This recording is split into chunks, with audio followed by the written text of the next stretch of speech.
जाएगा। अभी मजा आएगा ना भिड़ो। जय हिंद दोस्तों। तो कल के लेक्चर में हमने 36 तक क्वेश्चन कर लिया था। परफेक्शन आयस की प्रयास टेस्ट सीरीज की टेस्ट 1 के हमने लगभग 36 क्वेश्चन कर लिए थे। आज हम लोग 37 से स्टार्ट कर रहे हैं। तो देखिए पहला क्वेश्चन क्या कह रहा है, arrange the following Ashokan inscription sites from west to east. आपको साइट्स को लगाना है वेस्ट से ईस्ट की तरफ। निम्नलिखित अशोक के शिलालेख स्थलों को पश्चिम से पूर्व की ओर व्यवस्थित करना है। किधर से किधर? पश्चिम से आपको पूर्व की ओर व्यवस्थित करना है। तो सबसे पहले क्या आएगा, देखिए आपके पास गिरनार है, धौली है और शहबाजगढ़ी है। तो सबसे पहले ना शहबाजगढ़ी आएगा। क्या आएगा? शहबाजगढ़ी होगा। उसके बाद गिरनार आता है, देन विल बिकम्स धौली। तो हमारा सही जवाब क्या हो जाएगा? 312। हमारा सही जवाब क्या हो जाएगा? 312। तो आप लोग याद रखना, सबसे पहले क्या आएगा? शहबाजगढ़ी आएगा, देन फिर उसके बाद आएगा गिरनार और उसके बाद आएगा धौली। तो हमारा जवाब हो जाएगा वेस्ट टू ईस्ट। जब कह रहा है, जब कहे वेस्ट टू ईस्ट, तो हमारा ये सही जवाब हो जाएगा। डन है। चलते अगले सवाल पे देखिए।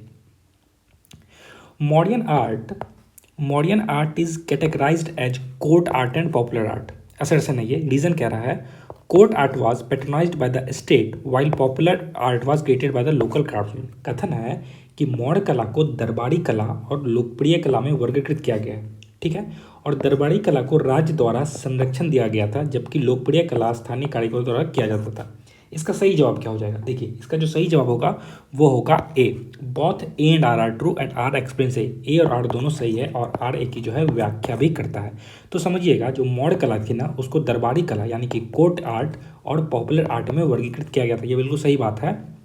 और दरबारी कला को राज्य द्वारा संरक्षण दिया गया था, जबकि जो लोकप्रिय कला थी ना, उसे स्थानीय कारीगर वगैरह करते थे। ठीक है। तो समझ गया 38 का आंसर क्या हो जाएगा? 38 का आंसर हो जाएगा ए।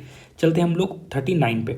और यहाँ पर मैं एक चीज़ आपको बताना चाहूँगा ना, मौर्य आर्ट के बारे में एक चीज़ समझो। आपको एक यक्षिणी की मूर्ति मिलेगी। ठीक है ना। तो आपसे कई बार एग्जाम में पूछते हैं ना, ये यक्षिणी की जो मूर्ति है ना, ये मौर्य आर्ट से रिलेटेड है। ये जो है मौर्य आर्ट से ही रिलेटेड है, ये आप ध्यान रखना। ठीक है ना, यक्षिणी की मूर्ति। आगे चलते हैं, देखिए 39 का क्वेश्चन देखते हैं। 39 का क्वेश्चन कहता है, what was the primary purpose of the Dhamma Mahamatras, यानी कि धम्म महामात्रों का प्राथमिक उद्देश्य क्या था?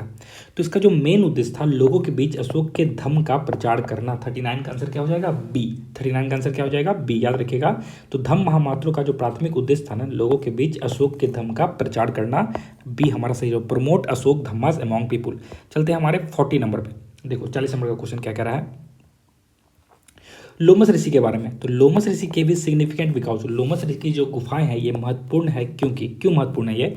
It is the earliest rock cut architecture in India. यह भारत में सबसे प्रारंभिक रॉक कट चट्टान काटकर बनाई गई वास्तुकला है। दूसरा कह रहा है, it served as Buddhist monastery. यह बुद्धिस्ट मॉनेस्ट्री की तरह काम करती थी।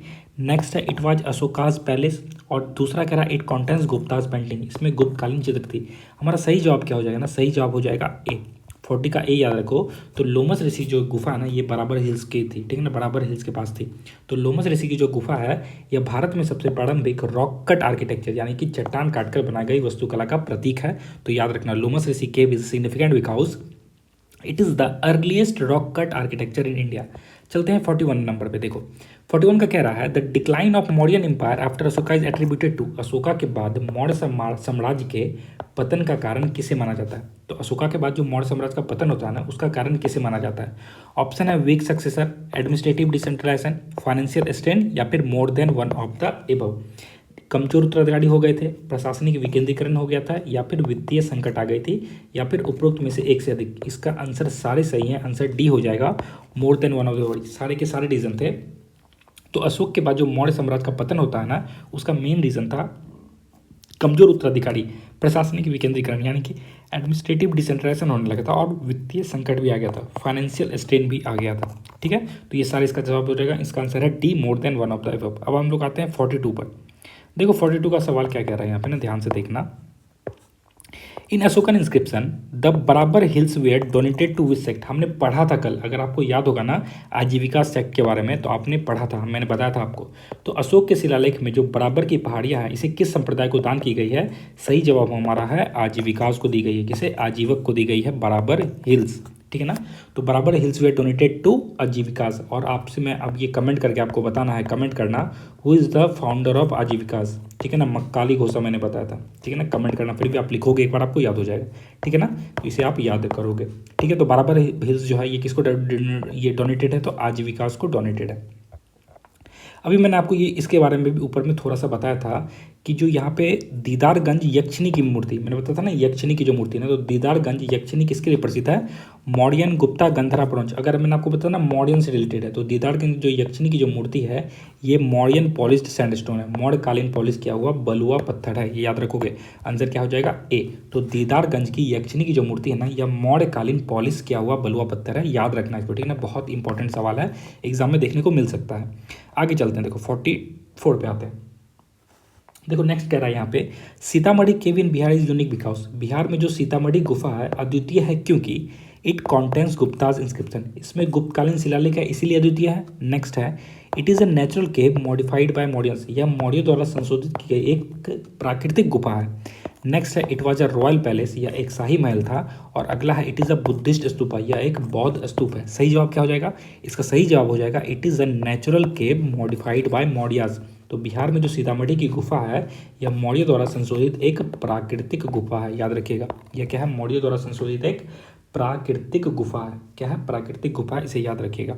आगे चलते हैं, देखो नेक्स्ट है, Gandhara school of art represent synthesis of, यानी कि गंधार कला शैली जो है इसका किसका संश्लेषण है? तो ये जो है ना, ये संश्लेषण है ग्रीक एंड इंडियन ट्रेडिशन का, ग्रीक और भारतीय परंपरा का। तो गंधार शैली जो है, यानी जो गंधारा स्कूल ऑफ आर्ट है, ये रिप्रेजेंट करता है, ये सिंथेसिस है किसका किसका? तो ये ग्रीक एंड इंडियन ट्रेडिशन दोनों का ये सिंथेसिस है, इसे आप याद रखोगे। चलते हैं हमारे 46 नंबर के क्वेश्चन पे, ठीक है ना, ध्यान से सारे क्वेश्चन करते जाना, आपको याद करते जाना है। Indo Greek issued coins with portrait of rulers, Indo Greek जो है वो क्या करते थे? शासकों के सिक्के वाले, शासकों के चित्रों वाले सिक्के जारी करते थे। डन है। नेक्स्ट है, इन्होंने हेलेनिस्टिक मुद्रा यानी कि न्यूमिस्मेटिक परंपराओं का पालन किया था। किसका पालन किया था? न्यूमिस्मेटिक परंपराओं का पालन किया था। इसका जवाब हो जाएगा both true and the R explains A, ठीक है ना, बोथ ट्रू है, दोनों सही है। और क्या करता है? आर एक्सप्लेन करता है एसर्शन को, रीजन एक्सप्लेन करता है एसर्शन को। तो इंडो ग्रीक जो है ना वो इशू किए थे coins with portrait of rulers, आपको ये फैक्ट याद रखना है, ठीक है ना, ये कोड फैक्ट याद रखोगे। और वो फॉलो करते थे ना हेरिस्मेटिक न्यूमिस्मेटिक, न्यूमिस्मेटिक पढ़ते हैं ना, स्टडी ऑफ जो कॉइन्स होते हैं उसको न्यूमिस्मेटिक कहते हैं। तो वो कॉइन्स पे ना सबकी जो चित्र वगैरह यूज़ करते थे, याद रखना। इंडो ग्रीक कौन करते थे? इंडो ग्रीक करते थे, इतना तो आप ध्यान रख लोगे। तो इंडो ग्रीक जो है कॉइन्स पे पोर्ट्रेट ऑफ रूलर्स बनाते थे, पोर्ट्रेट्स रूलर्स के पोर्ट्रेट बनाते थे। डन है। आगे चलते हैं हम लोग 47 पे। देखो, Junagadh inscription of Rudradaman is significant because, Rudradaman का जो जूनागढ़ अभिलेख है यह महत्वपूर्ण है क्योंकि, क्यों महत्वपूर्ण है? ऑप्शन है, it is earliest Sanskrit inscription, यह सबसे प्राचीन संस्कृत शिलालेख है। नेक्स्ट है, इट रिकॉर्ड्स मॉडर्न एडमिनिस्ट्रेशन, ये क्या करता है? यह मौर्य प्रशासन का विवरण देता है। और यह गुप्त उपलब्धियों का वर्णन करता है। किसका? गुप्त उपलब्धियों का वर्णन करता है। या फिर इट मेंशंस बुद्धिस्ट काउंसिल, इसमें बौद्ध संगतियों का उल्लेख है। तो याद रखना, जो रुद्रदमन का जो जूनागढ़ इंस्क्रिप्शन है यह अर्लीस्ट संस्कृत इंस्क्रिप्शन है, ठीक है ना। और सुदर्शन झील की जो रिपर की बात हुई थी ना, वो भी उसमें जिक्र इसी में मिलता है आपको, ठीक है ना। सुदर्शन रिजर्वायर नहीं है ना, बीपीएससी इस पे PYQ पूछ चुकी है, तो ध्यान रखना। तो रुद्रदमन का जो जूनागढ़ अभिलेख महत्वपूर्ण है क्योंकि यह सबसे प्रारंभिक संस्कृत शिलालेख है, ठीक है ना। तो संस्कृत में है ये जूनागढ़ इंस्क्रिप्शन, किसका? रुद्रदमन का, संस्कृत में। ये बात याद रखोगे, ठीक है ना, इतनी बात आपको याद रखनी ही पड़ेगी और कोई ऑप्शन है ही नहीं। आते हैं हम लोग 48 पे। देखो, regarding the Kushan empire correct statement is, Kushan empire के बारे में जो करेक्ट स्टेटमेंट पूछ रहा है आपसे, दे कंट्रोल्ड सिल्क रूट, सही बात है। कनिष्क पेट्रोनाइज्ड बुद्धिज्म, कनिष्क ने बुद्धिज्म को पेट्रोनाइज किया था और खासकर महायान को किया था, ये भी याद रखो, खासकर किसको? महायान को। दे इंट्रोड्यूस गोल्ड कॉइनेज, और कुषाण जो है ये गोल्ड कॉइनेज लाए थे। ये सारे के सारे स्टेटमेंट बिल्कुल सही हैं, ऑल ऑफ द एबव हमारा आंसर हो जाएगा, उपरोक्त में से सभी, ठीक है ना, 1, 2 एंड 3। तो कुषाण साम्राज्य के संबंध में सत्य है कि वे रेशम मार्ग यानी कि सिल्क रूट के व्यापार को नियंत्रित किया था। कनिष्क ने बौद्ध धर्म को संरक्षण दिया था, ये बात भी बिल्कुल सही है। और उन्होंने स्वर्ण मुद्रा की भी शुरुआत की थी। 48 का डी हमारा सही जवाब हो जाएगा। आते हैं 49 पे। अब इसमें क्या करना है आपको? इसमें आपको अरेंज करना है। Arrange the dynastic geographical from north west to south. कैसे लगाना है? आपको नॉर्थ वेस्ट से साउथ की ओर लगाना है। राजवंशों को भौगोलिक रूप से उत्तर पश्चिम से दक्षिण की ओर व्यवस्थित करना है आपको। आइए करते हैं हम लोग। सबसे पहले कौन आ जाएगा? तो नॉर्थ वेस्ट से आएगा, तो सबसे पहले आएगा इंडो ग्रीक। कौन आएंगे? सबसे पहले आएंगे इंडो ग्रीक, ठीक है। फिर कौन आते हैं? फिर नॉर्थ वेस्ट के बाद साउथ जाना है ना, तो फिर आ जाएंगे कुषाण। फिर कौन आएगा? कुषाण आ जाएंगे। और फिर कुषाण के बाद सतवाहनाज आ जाएंगे साउथ के एरिया में, दक्कन के एरिया में, ठीक है ना। सातवाहन, तो हमारा आंसर क्या बचेगा, इंडो ग्रीक 1 था, उसके बाद कुषाण 3 एंड 2, यानी कि 1 3 इंटू ए हमारा सही जवाब हो जाएगा। इसे आप ध्यान में रखोगे। तो नॉर्थ वेस्ट से जब साउथ की ओर हम लोग अरेंज करेंगे तो क्या होगा, Indo Greek, Kushan and then Satavahanas, ठीक है ना। अब आगे चलते हैं हम लोग 50 नंबर के क्वेश्चन पे आते हैं। देखो तो 50 नंबर का क्वेश्चन कह रहा है, Satavahana land grant system primarily benefited, Satavahana की जो भूमि दान प्रणाली के मुख्य रूप से किससे लाभ हुआ था, मर्चेंट को, ब्राह्मण्स एंड रिलीजियस इंस्टीट्यूशन को, सैनिक को, या फिर विदेशी व्यापार को। तो ये बहुत इंपॉर्टेंट है ना, याद रखना। सातवाहन की जो लैंड ग्रांट सिस्टम थी ना, इससे जो सबसे ज़्यादा बेनिफिट होता है वो ब्राह्मण और धार्मिक संस्थान को होता है, ब्राह्मण्स और रिलीजियस इंस्टीट्यूशन को होता है सातवाहन की लैंड ग्रांट सिस्टम से। तो पहली बात याद रखो, ये लैंड ग्रांट सिस्टम किसकी थी, सातवाहनास की थी। आपसे पूछ सकते हैं घुमा फिरा के, ठीक है, याद रखोगे सातवाहनास की। और इससे जो सबसे ज़्यादा बेनिफिट किसको हुआ था, ये ब्राह्मण्स एंड रिलीजियस इंस्टीट्यूशन, किसको, ब्राह्मण्स को सबसे ज़्यादा बेनिफिट हुआ था। ये बात आप याद रखोगे। आगे चलते हैं हम लोग। देखिए नेक्स्ट है, Sangam assemblies were primarily patronised by the ruler of, Sangam assembly जो थी ना, ये सबसे ज़्यादा पेट्रोनाइज कौन से रूलर किए थे, संगम सभाओं को मुख्य रूप से किन शासकों द्वारा संरक्षण किया गया था।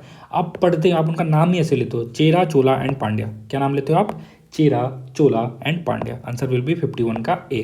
तो संगम सभाओं को मुख्य रूप से किन शासकों द्वारा संरक्षण दिया गया था, तो वो दिया गया था चेरा के द्वारा, चोला के द्वारा और पांड्या के द्वारा, याद रखना। तो Sangam assemblies were primarily patronised by the rulers of Chera, Chola and Pandya, ठीक है ना, सीसीपी, चेरा, चोला एंड पांड्या। तो ये आप याद रखोगे।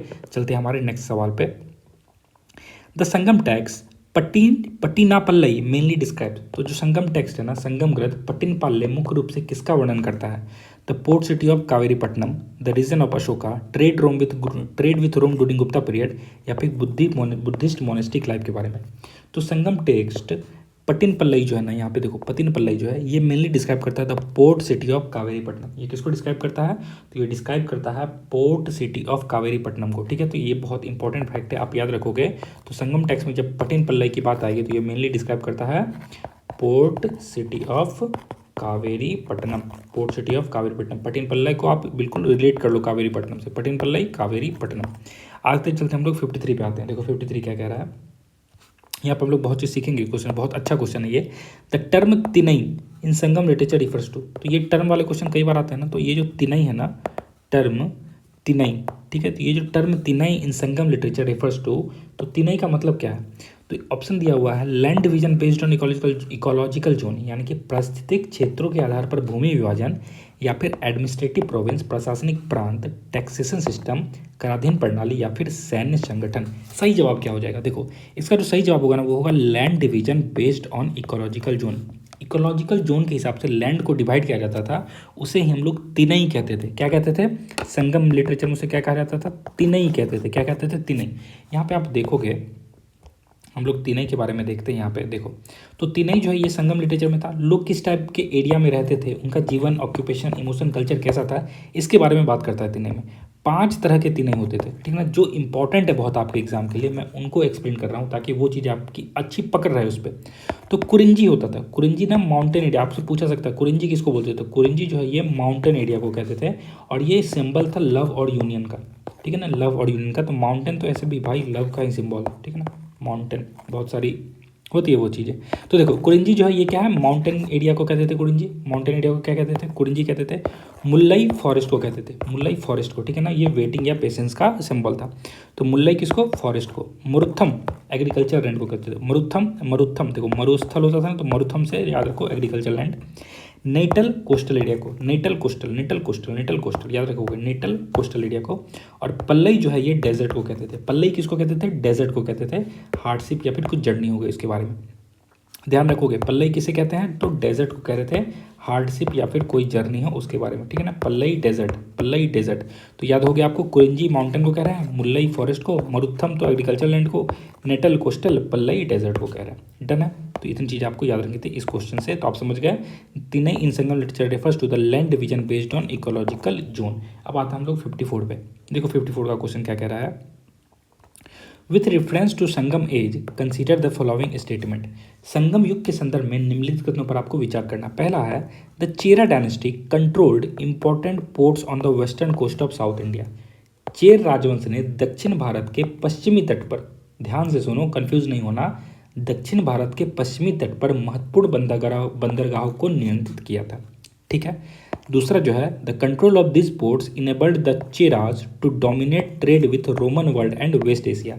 इन बंदरगाहों को नियंत्रित ने चेरों को रोमन साम्राज्य और पश्चिम एशिया के साथ व्यापार पर प्रभुत्व स्थापित करने में सक्षम बनाया है।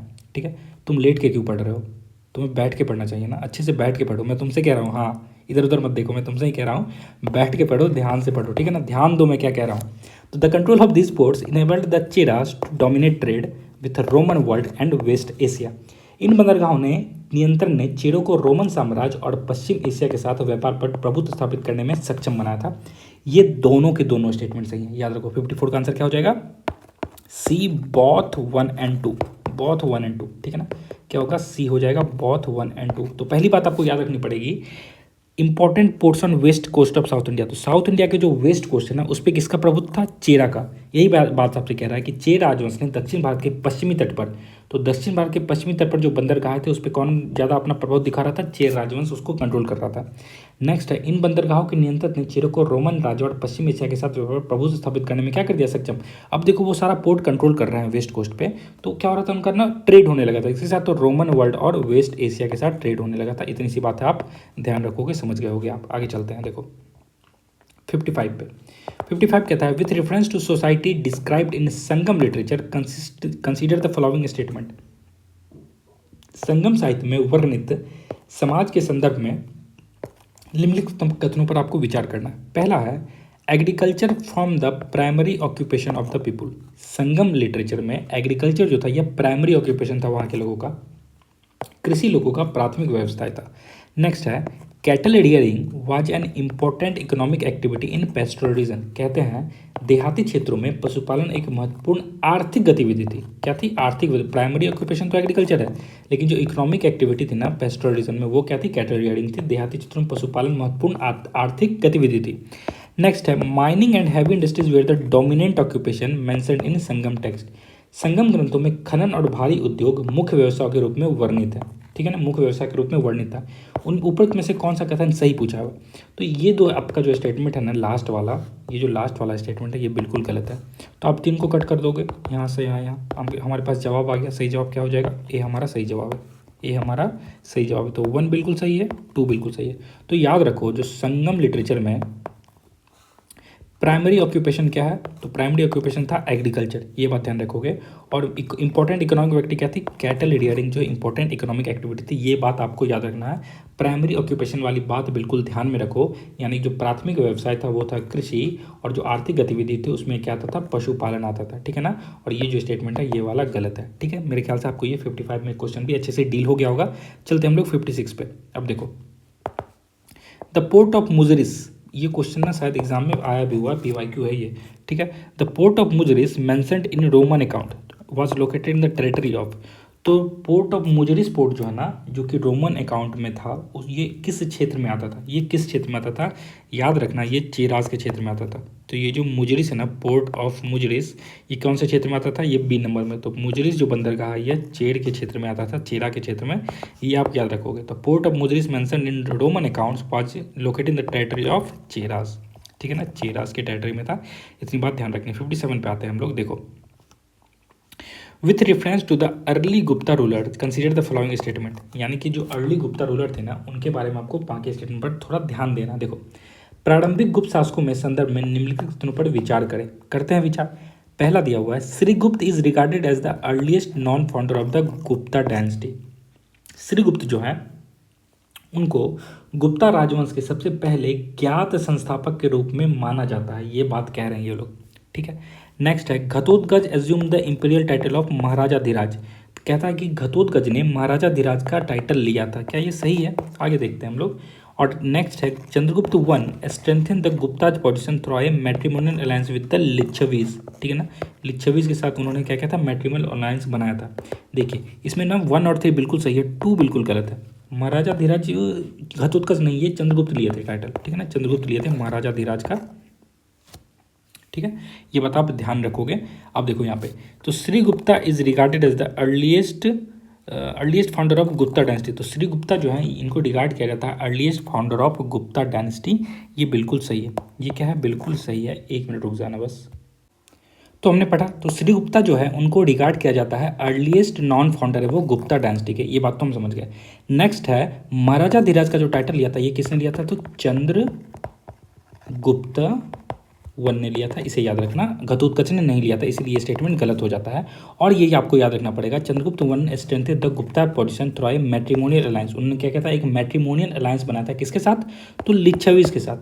किसके साथ, लिच्छवीस के साथ। तो ये 1 और 3 जो है हमारा, ये बिल्कुल सही स्टेटमेंट है। 1 भी सही है, 3 भी सही है। आंसर क्या हो जाएगा, A 1 एंड 3।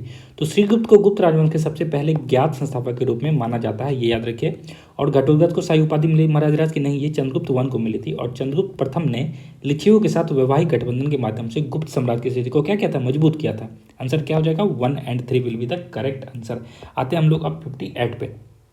देखिए 58 में क्या कह रहा है, विथ रेफरेंस टू, कह रहा है विथ रेफरेंस टू प्रयागराज यानी कि Allahabad, with reference to Allahabad pillar inscription of Samudragupta. तो पहली बात तो ये याद रखो, इलाहाबाद पिलर इंस्क्रिप्शन किसका है, इलाहाबाद यानी कि प्रयागराज कह लो। अब इलाहाबाद पिलर इंस्क्रिप्शन किसका है, तो समुद्रगुप्त का, ठीक है ना, समुद्रगुप्त का। ये बात पहले आपको पता होनी चाहिए।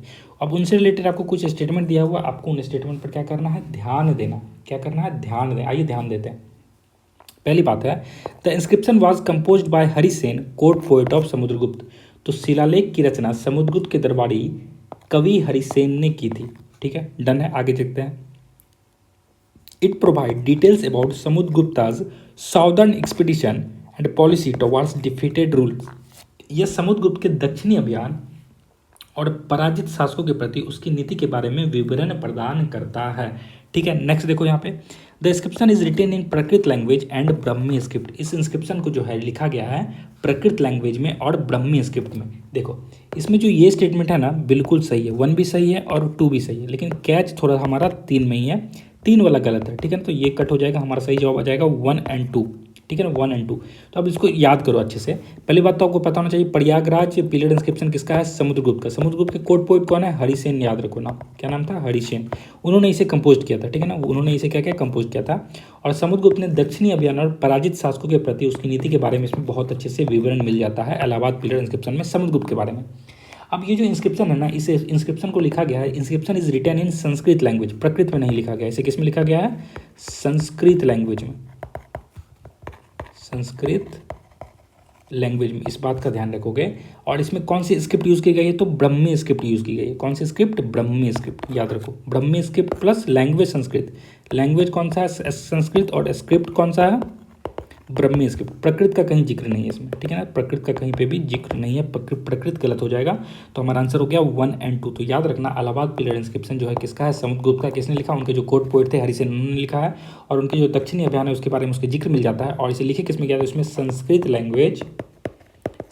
लैंग्वेज प्लस ब्राह्मी स्क्रिप्ट में लिखा गया। किसमें, Sanskrit language plus Brahmi script में इसे लिखा गया है। मेरे ख्याल से ये बात आप समझ गए होंगे। आगे चलते हैं, देखें 59 में।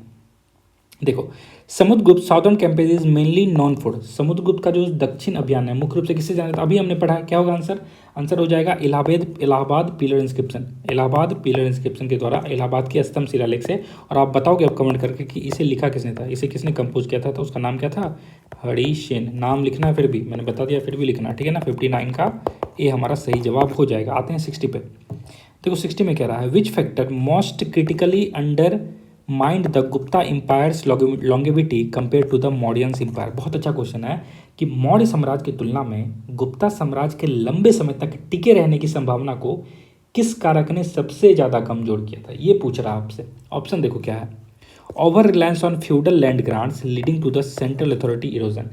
सामंती भूमि अनुदानों पर अत्यधिक निर्भरता है जिससे केंद्रीय सत्ता क्या होती है, कमजोर हो गई थी। कंटिन्यूस फॉरेन इन्वेजन होते थे विदाउट स्टैंडिंग आर्मी। स्थानीय सेना के बिना लगातार विदेशी आक्रमण होने लगे थे। Adoption of Christianity as state religion. ईसाई धर्म को राज धर्म के रूप में अपनाना, बिल्कुल गलत है भाई। Complete breakdown of urban centres. Complete breakdown कुछ भी नहीं हो जाता है, ठीक है ना, कुछ भी चीज़ धीरे धीरे होती है। आंसर क्या होगा इसका, आंसर विल बी 60 का ए, यानी कि over reliance on feudal land grants. Feudal land grants पे काफ़ी ज़्यादा वो ओवर रिलायंस हो गए थे, और जिससे क्या हुआ, सेंट्रल अथॉरिटी का इरोजन होने लगा, सेंट्रल अथॉरिटी कमज़ोर पड़ने लगी थी। क्या हुई थी, कमज़ोर पड़ने लगी थी, ये बात ध्यान रखोगे।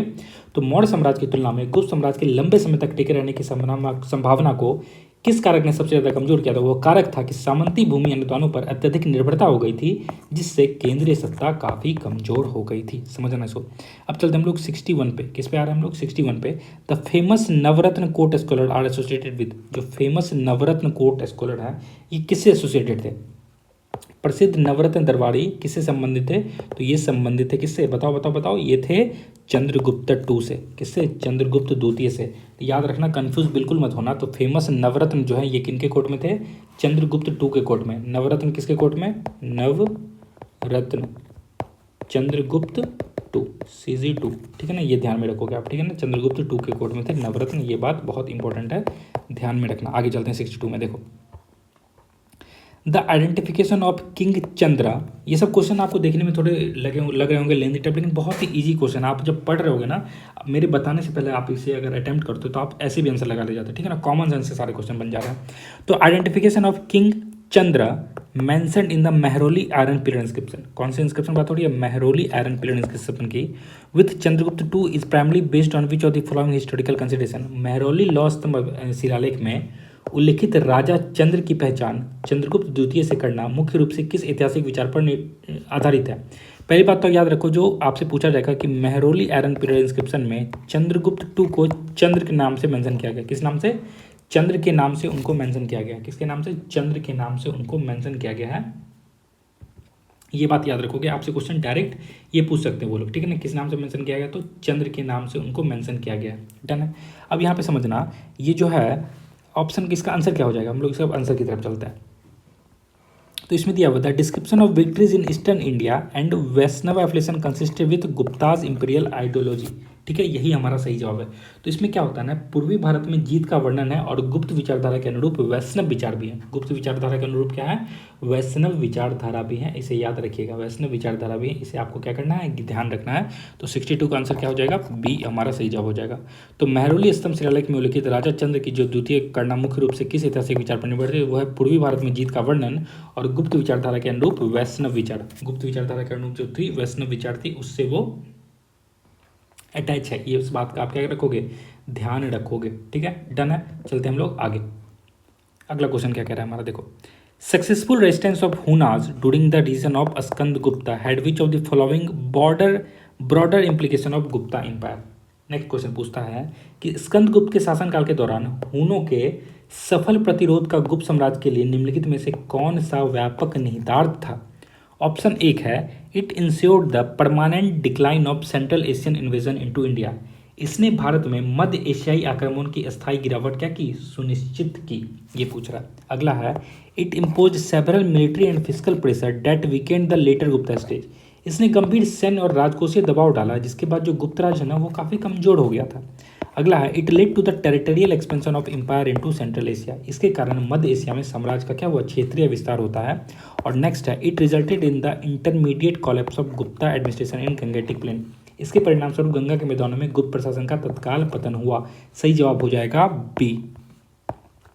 तो स्कंदगुप्त के शासनकाल के दौरान हुनों के सफल प्रतिरोध का, स्कंदगुप्त के शासनकाल हुन क्या करते हैं? सफल प्रतिरोध करते हैं उसका। गुप्त साम्राज्य के लिए इनमें में से कौन सा व्यापक निहितार्थ था? उनका जो मेन बॉर्डर इंप्लीकेशन क्या था? इसने गंभीर सैन्य और राजकोषीय दबाव डाला जिसके बाद गुप्त राज क्या होता है? गुप्त राज जो है वो काफ़ी कमज़ोर हो जाता है। क्या होता है? काफ़ी ज़्यादा कमजोर हो जाता है, ठीक है ना। स्कंदगुप्त सक्सेसफुली रेस्ट्रिक्ट कर लेता है। स्कंदगुप्त जो है वो रेसिस्ट तो कर लेते हैं हुनास को, लेकिन जो काफ़ी ज़्यादा लॉस हो जाता है, ठीक है ना। इससे गंभीर सैन्य और राजकोषीय दबाव आ जाता है जिससे जो गुप्त राज को क्या करता है? कमजोर कर दिया जाता है। इस बात का आपको बहुत अच्छे से ध्यान रखना है। क्या करना है? इस बात का आपको ध्यान रखना है। आते हैं हम लोग 64 पे। देखो, increasing of practice of Brahmadeya. 64 में कह रहा है increasing practice of Brahmadeya and Agrahara land grants during the Gupta period had which of the following long-term consequences for the structure of polity and economy in the early medieval India? गुप्त काल के दौरान ब्रह्मदेव और अग्रहार भूमि दान की प्रथा में वृद्धि हुई जिससे फलस्वरूप प्रारंभिक मध्यकालीन भारत में राजनीतिक और अर्थव्यवस्था की संरचना में निम्नलिखित में से कौन सा दीर्घकालिक परिणाम होता है? क्या होता है ना, कौन सा दीर्घकालिक परिणाम होता है। इसका सही जवाब क्या हो जाएगा, इसका सही जवाब है सी। क्या होगा, सी। तो देखो, emergence of local landed elites with the administrative and fiscal privilege, प्रशासनिक और राजकोषीय विशेषाधिकारों के साथ स्थानीय भूस्वामी अभिजात वर्ग का क्या होता है, उदय हो जाता है। और यही रीजन है। तो गुप्त काल के दौरान जो ब्रह्मदेव और अग्रहार भूमि दान की जो प्रथा गई थी ना, उसकी वृद्धि के कारण क्या होता है ना, मध्यकालीन भारत में राजनीतिक और अर्थव्यवस्था की संरचना में काफ़ी ज़्यादा चेंजेस आ जाते हैं। और इसका रीज़न ये है कि प्रशासनिक और राजकोषीय विशेषाधिकारों के साथ स्थानीय भूस्वामी क्या होता है, एक अभिजात वर्ग का इधर होता है। लोकल लैंडेड एलिट्स का क्या होता है, लोकल लैंडेड एलिट्स क्या होते हैं, राइज कर जाते हैं। ठीक है ना, राइज कर जाते हैं। इस बात का आप ध्यान रखोगे। तो 64 का आंसर होगा सी, हमारा सही जवाब है। आते हैं हम लोग 65 पे। देखो 65 में दिया हुआ है ना, famous Sanskrit play Abhijnana Shakuntalam was written by, ये सभी को इसका आंसर पता होगा ना। प्रसिद्ध संस्कृत नाटक अभिज्ञान शकुंतलम किसके द्वारा लिखी गई है, तो कालिदास। ये जिस स्केल में आम आता है इस तरह का, वो सब किसने लिखा है, कालिदास ने लिखा। तो याद रखो 65 का A, Kalidasa will be the correct answer. Next is, which of the following is considered as a major scientific text of Gupta period, निम्नलिखित में से किसे गुप्तकाल का एक प्रमुख वैज्ञानिक ग्रंथ माना गया। इसमें से किसे जो है गुप्तकाल का एक प्रमुख वैज्ञानिक ग्रंथ, ये बहुत इंपॉर्टेंट क्वेश्चन लगा मुझे और मैं इसे अभी एक्सप्लेन भी करूंगा। आंसर क्या हो जाएगा, आर्यभट्टिया। क्या हो जाएगा, आर्यभट्टिया। तो निम्नलिखित में से किसे गुप्त, ठीक है ना, एक प्रमुख वैज्ञानिक ग्रंथ माना जाता है, तो ये आर्यभट्टिया को माना जाता है। किसको, आर्यभट्टिया को माना जाता है। ये आप समझोगे यहाँ पे। देखो यहाँ पे, तो आर्यभट्टिया के बारे में समझिएगा। आर्यभट्ट किसने लिखी, आर्यभट्ट ने। और इसमें साइंटिफिक टेक्स्ट है किसका, गुप्ता पीरियड के टाइम का। और ये डील करता है किससे, तो मैथमेटिक्स से। एस्ट्रोनॉमी का भी जिक्र है इसमें। सोचिए, आर्यभट्टिया में एस्ट्रोनॉमी का जिक्र है, प्लेस वैल्यू सिस्टम का जिक्र है, ट्रिगोनोमेट्री का भी जिक्र है और रोटेशन ऑफ अर्थ की भी बात कही गई है। ठीक है, तो कितना ज़्यादा इसमें जो एडवांस चीज़ें थी। तो याद रखना, ये जो आर्यभट्टिया है ये साइंटिफिक टेक्स्ट बुक है किसका, गुप्ता पीरियड का। किसका है, गुप्ता पीरियड का। मेरे ख्याल से आपको ये चीज़ समझ में आ गई होगी। आगे चलते हैं। देखो 67 में क्या कह रहा है, the emergence of Vardhana dynasty in north India during the early 7th century is historical associated with which ruler whose military consolidation in the reason of Thanesar led the foundation for the later imperial expansion under Harsha. 7वीं शताब्दी ईस्वी के प्रारंभ में उत्तर भारत में वर्धन राजवंश का उदय ऐतिहासिक रूप से किस शासक से जुड़ा हुआ। तो वर्धन राजवंश का जो उदय है यह किस शासक से जुड़ा हुआ और जिसने थानेसर क्षेत्र में सैन्य सुदृढ़ीकरण के बाद हर्ष के अधीन शाही विस्तार की नींव रखी थी। किसके अधीन, तो हर्ष के अधीन जो है वो शाही विस्तार की नींव रखती है। ये करने वाले थे प्रभाकर वर्धन ना, मेरे ख्याल से। हाँ, 67 का आंसर क्या हो जाएगा, ए। 67 का आंसर क्या है, ए। प्रभाकर वर्धना का नाम याद रखोगे। ठीक है ना, तो प्रभाकर वर्धना का आपको क्या करना है, नाम याद रखना है। इसका सही जवाब यही है। ठीक है, चलते हैं हमारे अगले क्वेश्चन पे 68 पे। देखो, in the detailed account of Indian polity, society and Buddhist institution recorded by the Chinese pilgrims Hansang corresponds to which political phase of early medieval North India? चीनी यात्री हिनसांग द्वारा भारतीय राजनीतिक, समाज और बौद्ध संस्थानों का विस्तृत विवरण प्रारंभिक मध्यकालीन उत्तर भारत के किस राजनीतिक चरण से मेल खाता है, किससे मेल खाता है। आंसर क्या हो जाएगा इसका आंसर हो जाएगा B, the reason of Harshavardhana marks by the relative political stability and royal patronage to religious institution. सापेक्ष राजनीतिक स्थिरता और धार्मिक संस्थानों को शाही संरक्षण द्वारा चिन्हित हर्षवर्धन का शासनकाल करता। तो याद रखिएगा, आपसे क्वेश्चन पूछा है कि जो हेनसोइंग किसके टाइम में आए थे, तो हेनसोइंग हर्षवर्धन के टाइम में आए थे। कब आए थे, हर्षवर्धन के टाइम में। ठीक है ना, ये क्वेश्चन बिल्कुल डायरेक्ट बन जाता और ये क्वेश्चन का भी आंसर आप समझ गए। और आंसर क्या हो जाएगा, बी इसका करेक्ट आंसर है। 69 पे आते हैं। देखो क्या कह रहा है, Significance of Sanskrit prose work Harshcharit in reconstructing early medieval Indian history lies primarily in the fact that it प्रारंभिक मध्यकालीन भारतीय इतिहास के पुनर्निर्माण में सांस्कृतिक गद्य कृति हर्षचरित का महत्व मुख्य रूप से इस तथ्य में निहित है कि it provides a contemporary courtly biography of Harsh compose by his poet. Done है। अगला है, यह हर्ष के दरबारी कवि द्वारा रचित हर्ष की समकालीन दरबारी जीवनी प्रदान करता है। Present A detail economic survey of Gupta land and river administration, यह गुप्त भूमि राजस्व प्रशासन का एक विस्तृत आर्थिक सर्वेक्षण प्रस्तुत करता है। Describe the political institution of modern empire in detail, यह मौर्य साम्राज्य की राजनीतिक संस्थाओं का विस्तार से वर्णन करता है। और next is, records the proceedings of Kannauj religious assemblies converted by Harsha, यह हर्ष द्वारा आयोजित कन्नौज धार्मिक सभा की कार्रवाई को क्या करता है, दर्ज करता है। ये आपसे पूछ रहा है। आंसर क्या हो जाएगा इसका, आंसर हो जाएगा ए, आंसर विल बी ए। तो प्रारंभिक मध्यकालीन भारतीय इतिहास के पुनर्निर्माण में सांस्कृतिक गद्यकृति हर्षचरित का मुख्य महत्व इस तथ्य में निहित है कि यह हर्ष के दरबारी कवि द्वारा रचित हर्ष की समकालीन दरबारी जीवनी प्रदान करता है। क्या करता है? हर्ष की जो समकालीन दरबारी जीवनी है उसको प्रदान करता है। 69 आंसर बी हो जाएगा। आते हम लोग चलते हैं 70 नंबर के क्वेश्चन पे, ध्यान दीजिएगा। The shift of Harsha's effective political center from the Thanesar to Kannauj during his reign is generally interpreted by students as reflected which of the following strategic consideration। हर्ष के शासनकाल के दौरान उसके प्रभावी राजनीतिक केंद्र का थानेसर से कन्नौज स्थानांतरण हुआ। कहाँ से? थानेसर से कन्नौज, ये याद रखिएगा, ठीक है ना। कन्नौज हस्तांतरण इतिहासकारों द्वारा आमतौर पर किस राजनीतिक विचार को प्रतिबंधित करने के लिए रूप में व्याख्यायित किया गया है? आंसर क्या हो जाएगा इसका 70 का? देखो 70 का आंसर हो जाएगा B. Greater geo political advantage of Kannauj from controlling the middle. वहाँ से क्या होता है ना, कन्नौज में बहुत ज़्यादा एडवांटेज था, वो कंट्रोल कर सकते थे पूरे मिडिल गंगेटिक प्लेन को। क्या करते थे? इसीलिए वो कहाँ से? थानेसर से कन्नौज ले गए थे, ये बात रखिएगा। Thanesar to Kannauj, Thanesar to Kannauj. Answer क्या हो जाएगा 70 का बी। 70 का आंसर क्या हो जाएगा? बी हमारा करेक्ट आंसर है। चलते हैं हमारे अगले क्वेश्चन की ओर। तो हमारा अगला सवाल है, कैपिटल ऑफ चालुक्य ऑफ बादामी। बादामी के चालुक्य की राजधानी कहाँ थी? आंसर क्या हो जाएगा? आंसर हो जाएगा वतापी। हमारा सही जवाब क्या हो जाएगा? वतापी, यानी 71 का ए आप याद रखोगे। 71 का ए आप याद रखोगे।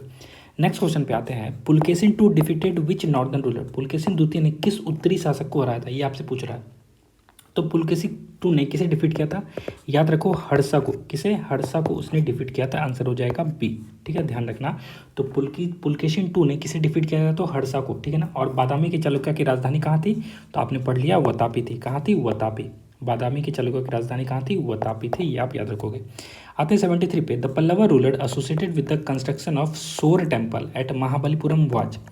महाबलीपुरम में सौर मंदिर के निर्माण से जुड़ा पल्लव शासक कौन था? ये पूछ रहा आपसे। तो महाबलीपुरम में सौर मंदिर के निर्माण से जुड़ा जो पल्लव शासक था ना, उसका आंसर क्या हो जाएगा? 73 का सी याद रखो, नरसिंह वर्मन द्वितीय। कौन थे? नरसिंह वर्मन द्वितीय। तो महाबलीपुरम में सौर मंदिर के निर्माण से जुड़ा पल्लव शासक जो था वो कौन था? नरसिंह वर्मन द्वितीय, इसे याद रखोगे। अब आते हैं हम लोग आगे चलते हैं। देखो यहाँ पे, with reference to rock cut temple of Badami consider the following statement. यानी कि बादामी के जो रॉक कट मंदिरों के संदर्भ में निम्नलिखित कथनों पर आपको विचार करना है। पहला दे रहा है, the rock cut cave temple at Badami were constructed during the rule of early Chalukyas.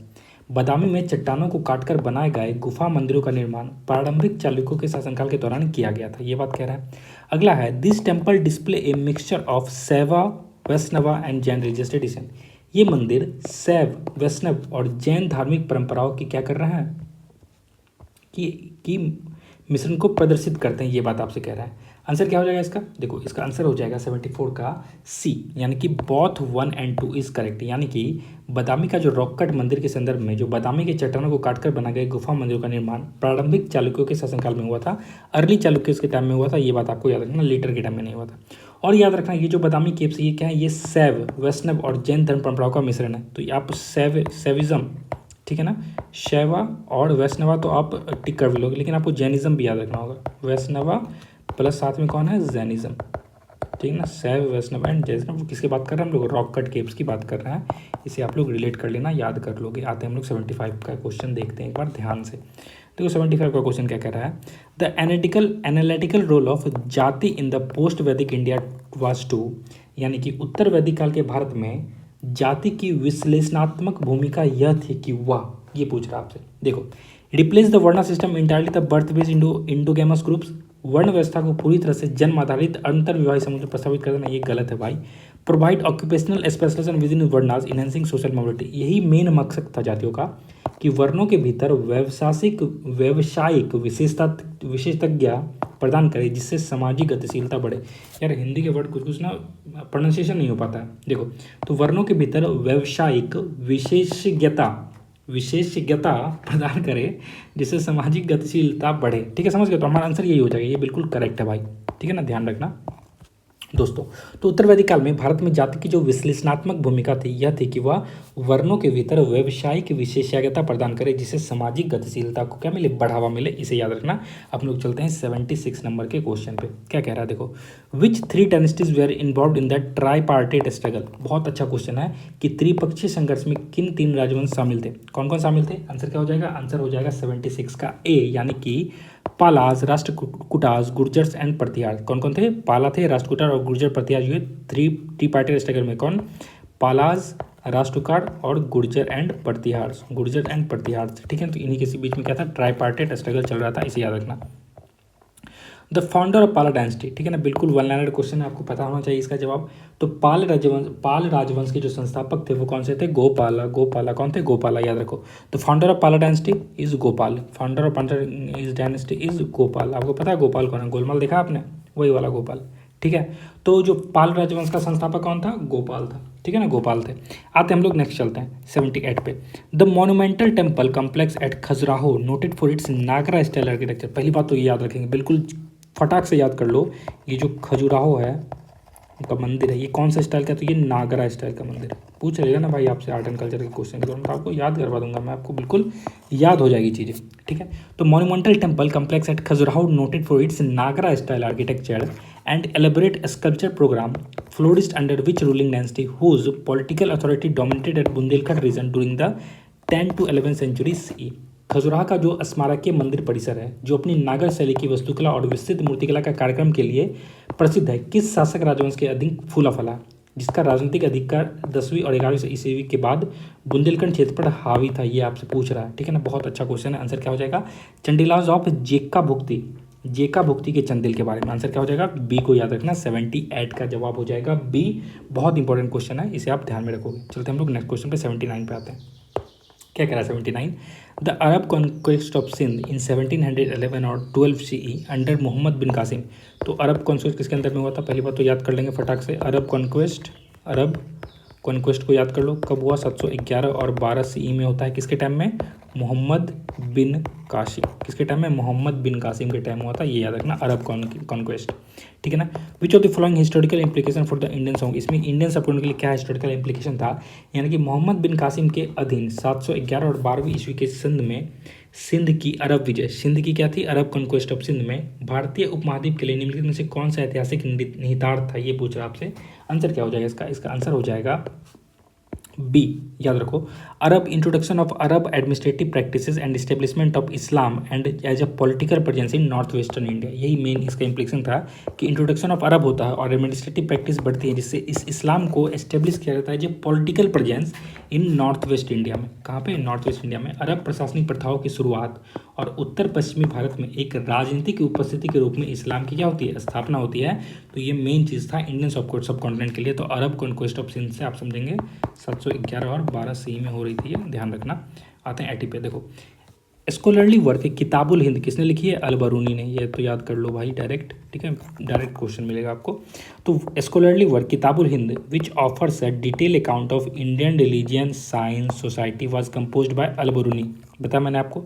After he came to India in the wake of which of the following historical development, विद्वतापूर्ण कृति किताबुल हिंद जो भारतीय धर्म, विज्ञान और समाज का विस्तृत विवरण प्रस्तुत करती है, अल बरूनी द्वारा निम्नलिखित में से किस ऐतिहासिक विकास के मद्देनजर भारत में आने के बाद रची गई है। आंसर क्या हो जाएगा इसका, द आंसर विल बी 80 का बी, यानी कि the military expedition of Mahmud of Ghazni into the Indian subcontinent. भारतीय उपमहाद्वीप में महमूद गजनवी के सैन्य अभियान, ठीक है, तो याद रखना आपको।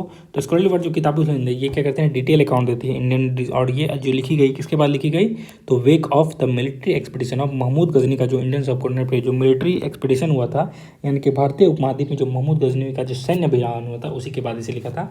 तो याद रखना किताबुल हिंद किसने लिखी है, अल बरूनी ने, किसने, अल बरूनी ने।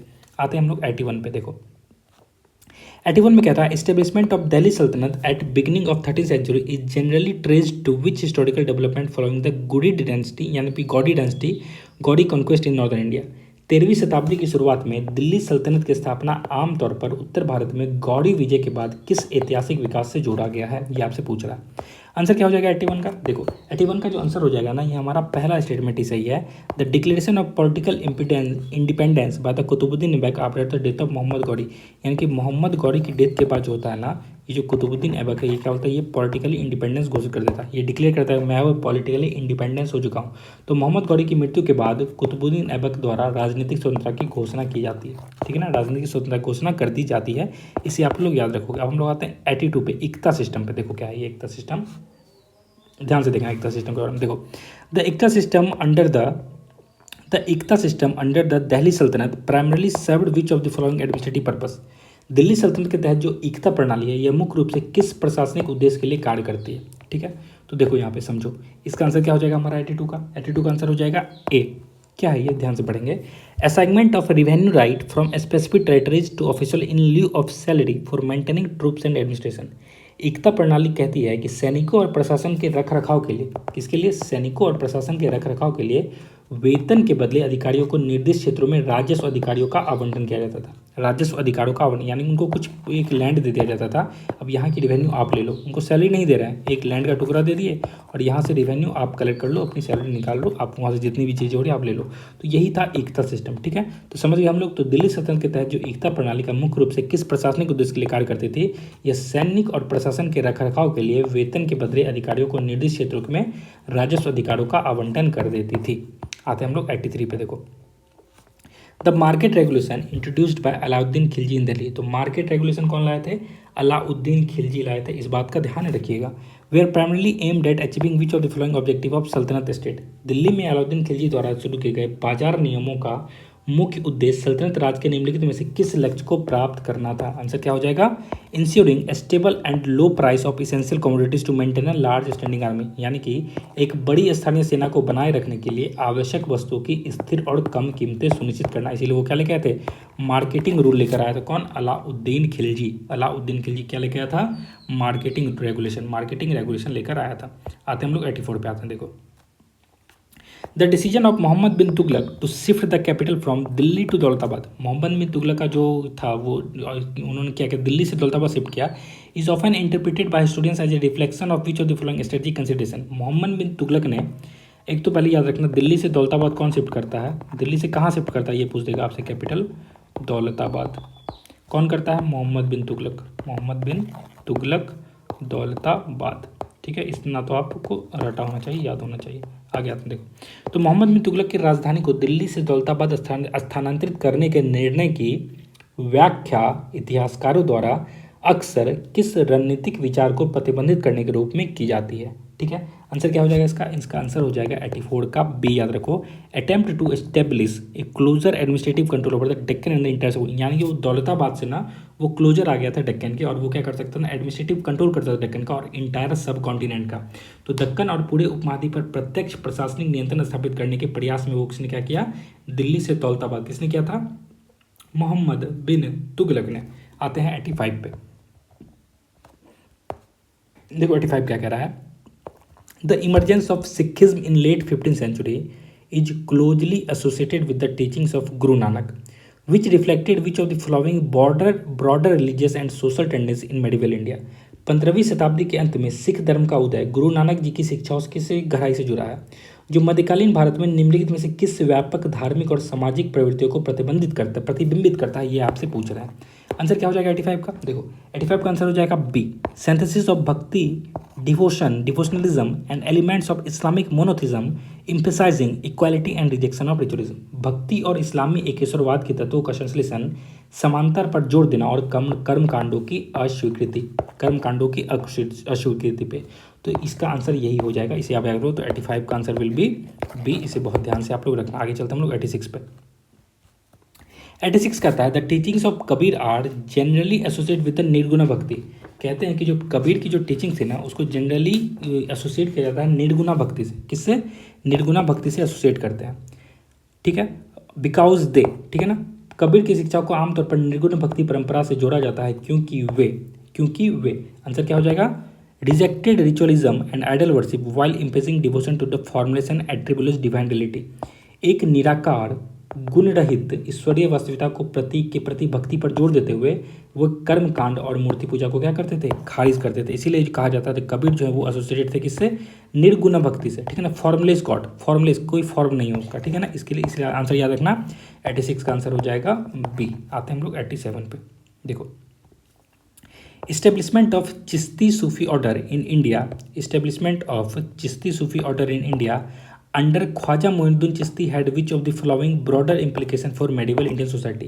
ख्वाजा मोइनुद्दीन चिश्ती के अधीन भारत में चिश्ती सूफी सिलसिले की स्थापना के मध्यकालीन भारतीय समाज के लिए निम्नलिखित में से कौन सा व्यापक निहितार्थ था, ये आपसे पूछ रहा है। और व्यापक निहितार्थ ये था कि प्रेम, सहिष्णुता और स्थानीय समुदायों के साथ बातचीत पर जोर देने वाली आध्यात्मिक प्रथाओं को बढ़ावा देना, promotion of spiritual practices emphasizing love, tolerance and interaction with the local communities, बस कुछ और क्वेश्चन है, आपको एक्टिव रहना, ठीक है ना। हम लोग 100 क्वेश्चन करेंगे आज, ठीक है ना। आज थोड़ा सा हमने ज़्यादा क्वेश्चन करें क्योंकि हमने पहले दिन कम क्वेश्चन किया था, क्योंकि हम उसमें बहुत चीज़ें एक्सप्लेन करने को थी। इसमें इतनी चीज़ें एक्सप्लेन करने को नहीं, इसमें बहुत चीज़ें आपको याद करने वाली, तो मैं आपको वो याद तो करवा रहा हूँ। आते हैं 88 पे, देखते हैं। The founder of Vijayanagar empire Harihara and Bukka, याद करो फाउंडर ऑफ विजयनगर कौन है, हरिहर एंड बुक्का, याद हो गया, Harihara and Bukka. Founder of Vijayanagar empire कौन, हरिहर एंड बुक्का, 1336 याद हो गया ना आपको, याद हो गया होगा भाई, मेरे इतना रिपीट कर रहा हूँ मैं तो, ठीक है ना। Is often interpreted by students as a political response to which of the following development in the peninsular India. Harihara और बुक्का द्वारा जो विजयनगर साम्राज्य है की स्थापना की व्याख्या अक्सर इतिहासकारों द्वारा प्रायद्वीपीय भारत में किस विकास की राजनीतिक प्रक्रिया के रूप में की जाती है, ये पूछ रहा है आपसे।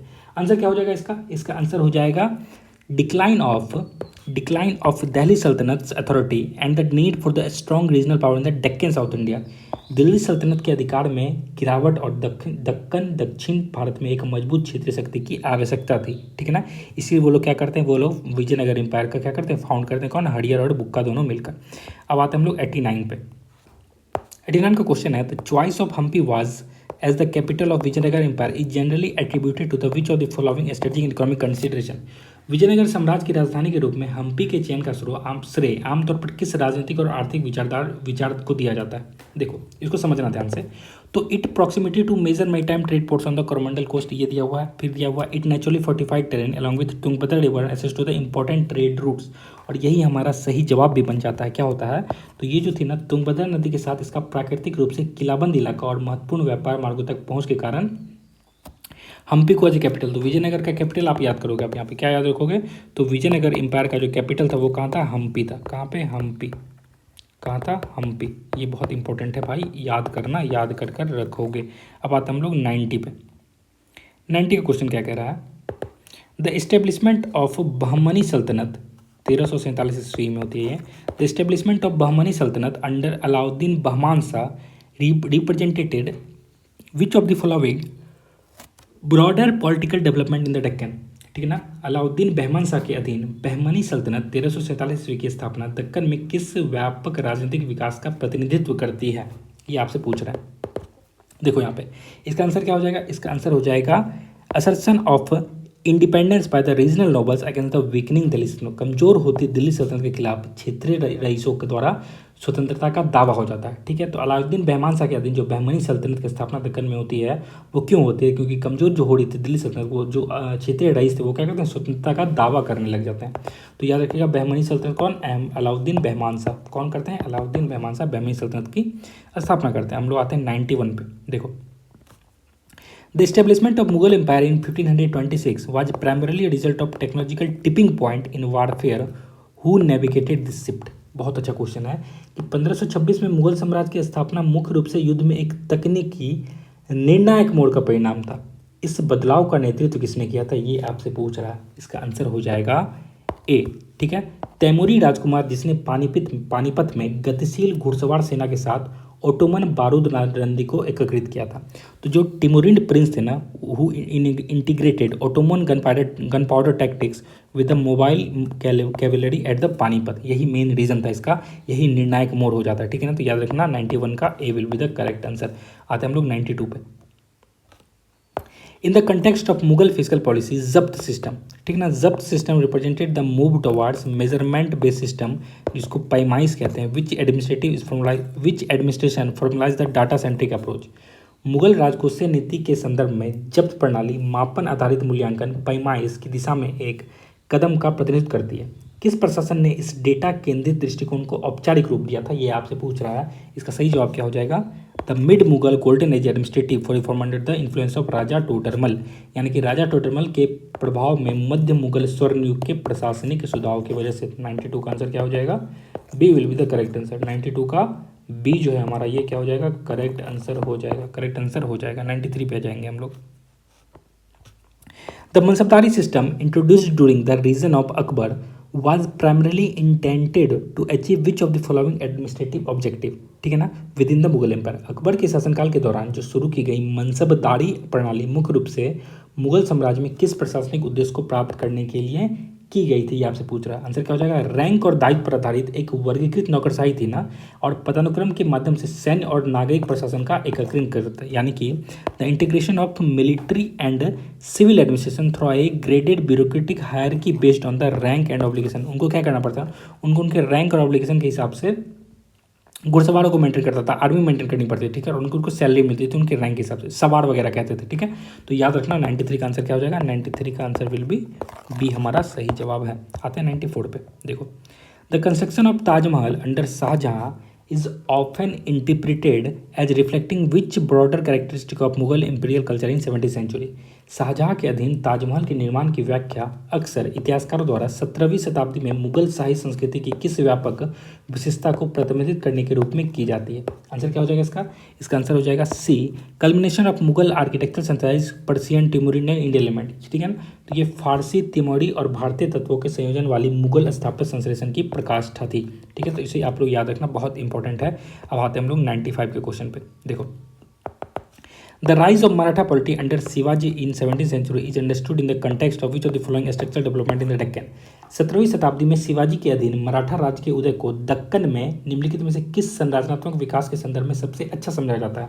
तो 95 का आंसर क्या हो जाएगा, देखो 95 का आंसर हो जाएगा बी, याद रखो। दक्कन सल्तनत का कमजोर होना मुगल दक्कन शक्ति संघर्ष जिसने एक क्षेत्रीय योद्धा अभिजात वर्ग के उद्भव को सक्षम बनाया था, यानी कि वीकनिंग ऑफ डेक्कन सल्तनत and the Mughal Deccan power struggle enabling the emergence of regional warrior elites. जो रीजनल पावर थी ना, वो क्या हो रही थी, वो मजबूत होती जा रही थी, जैसे जैसे ये जो सत्ता है ये कमजोर होती जा रही थी। अब आते हैं हम लोग 96 पे, Ashtapradhan council. Ashtapradhan council instituted under the Shivaji is represented which of the following administrative principle in the early Maratha state. Shivaji के अधीन स्थापित अष्टप्रधान परिषद प्रारंभिक मराठा राज्य में किस प्रशासनिक सिद्धांत का प्रयोग करती थी। तो आंसर क्या हो जाएगा, collective ministerial assistance to the ruler with a clearly demarcated, उनकी जो एडमिनिस्ट्रेटिव फंक्शन है उनको क्लियरली डिमार्केटेड किया गया था, यही हमारा सही जवाब है। यानी कि स्पष्ट रूप से सीमांकित प्रशासनिक कार्यों के साथ शासक को सामूहिक मंत्री स्तरीय सहायता देना, एक कैबिनेट की तरह काम करती थी वो। अब आते हम लोग 97 पे, देखते हैं क्या है। The outcome of third battle of Panipat कब होता है, 1761 में होता है। Between the Maratha and Ahmad Abdali had which of the following broader implication, सब कुछ क्वेश्चन में ना ब्रॉडर इम्प्लीकेशन ही आपसे पूछे, ठीक है। तो थोड़ा सा क्वेश्चन को अलग तरीके से फ्रेम किया हो ना, ताकि आपको सोचना पड़े कि ये पूछ क्या रहा है भाई।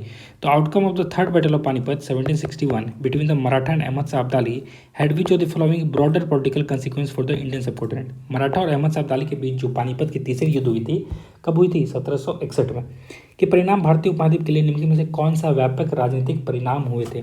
याद रखना ये हुए थे, उत्तर भारत में मराठा विस्तार पर अस्थायी रोक लगाई थी, जिससे एक राजनीतिक शून्य पैदा हो गया था, जिसके बाद अंग्रेजों ने फायदा उठाया था, यानी कि temporary check on Maratha expansion in the north India creating a political vacuum आ गया था। क्या हो गया था, एक पॉलिटिकल वैक्यूम बन गया था, जिसका फायदा कौन होता है, ब्रिटिश उसका फायदा उठा लेते हैं। तो 97 का आंसर हो जाएगा बी, सही जवाब है। 98 पे आते हैं, देखो iron technology played a crucial role in the rise of Magadha. Iron ore of deposits were available in Chota Nagpur प्लेन्यू reason, यानी कि कथन है मगध के उदय में लौह प्रौद्योगिकी ने महत्वपूर्ण भूमिका निभाई, बिल्कुल सही बात है। और छोटा नागपुर पठार क्षेत्र में लौह के भंडार उपलब्ध थे। आंसर क्या हो जाएगा, 98 का ए बिल्कुल सही जवाब है। कथन और कारण दोनों सही है और व्याख्या भी कर रहा है। आते हैं हम लोग 99 पे, देखते हैं which of the following factors contributed to the rise of Magadha. पूछ रहा आपसे कि कौन सा फैक्टर कंट्रीब्यूट करता है मगध के राइज के लिए। मगध के उदय में किन कारकों को सबसे अधिक योगदान दिया। पहला है fertile alluvial soil of the Ganga valley, Ganga घाटी की उपजाऊ जलोढ़ मिट्टी। दूसरा है strategic location near trade source, व्यापार मार्गों के पास रणनीतिक स्थिति। और तीसरा है अवेलेबिलिटी ऑफ आयरन ओर, लॉ एस की उपलब्धता। तीनों के तीनों सही है, 1, 2 and 3 will be the correct answer. हम लोग का आंसर हो जाएगा 99 का D will be the correct answer. हम लोग आएंगे 100 पे।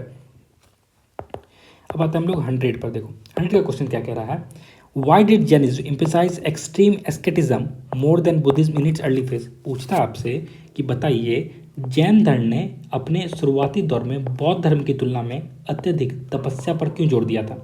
और हमारे पास ऑप्शन आ जा रहा है टू अपील क्षत्रिय वार्रियर सीकिंग मार्टिरडम, यानी कि शहादत की चाह रखने वाले क्षत्रिय योद्धाओं को आकर्षित करने के लिए।